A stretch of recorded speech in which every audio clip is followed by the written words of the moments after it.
जी 28 को general Bajwa retire करेंगे ना, जी जी जी। तो फिर ये है कि 28 नवंबर से पहले पहले ही हैज, मतलब 28 नवंबर तक टेक के चार्ज ऑफ बाद अ नहीं कोर। हाँ, ये 28-27 नवंबर के बाद वो अगर वो रह गए, अभी उन्होंने कोर ना कमांड की, तो प्रॉब्लम बन जाएगा।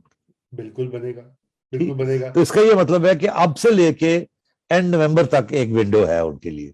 इमरान खान साहब जितना चाहें खींच लें, इससे आगे नहीं वो खींच सकेंगे, अगर बिल्कुल उनके वो वही ये इरादे हैं, अगर वही इरादे हैं उनके। दूसरी ठीक, जी, अगर तो वो ये। अब ये हो सकता है कि फिर ये कहा जाए कि देखिए जी अब महीना तो रह गया, उसके बाद तो वैसे ही हैज टू लीव, तो ऐसे करते हैं कि आप भेज दे समरी, मैं समरी मंगवा के साइन कर देता हूँ, और आप वो दुनिया को दिखा दें कि साइन होगी समरी, क्राइसिस खत्म।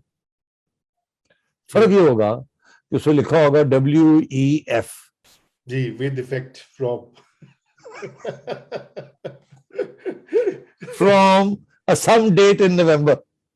बिल्कुल बिल्कुल बिल्कुल। समझ रहे हैं मेरी बात? मैं बिल्कुल समझ रहा हूँ।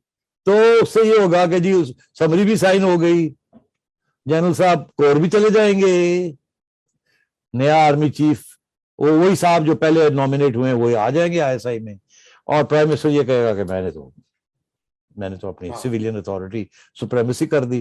वो कहेंगे जी हमने जो अचीव करना था हमने अचीव कर लिया, what difference does it make, एक महीना इधर एक महीना उधर, आफ्टर ऑल वो हमारे कॉलीग हैं general Faiz and so on and so fourth. तो इस किस्म के रास्ते भी ढूंढे जा रहे हैं।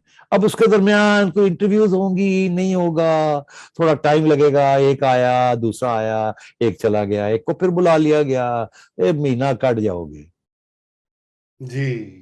तो एक सोल्यूशन, गरीब सेठी बेचारे ने आपको कुछ रास्ता दिखा दिया है कि शायद इस किस्म की कोई बात भी आगे आ जाए।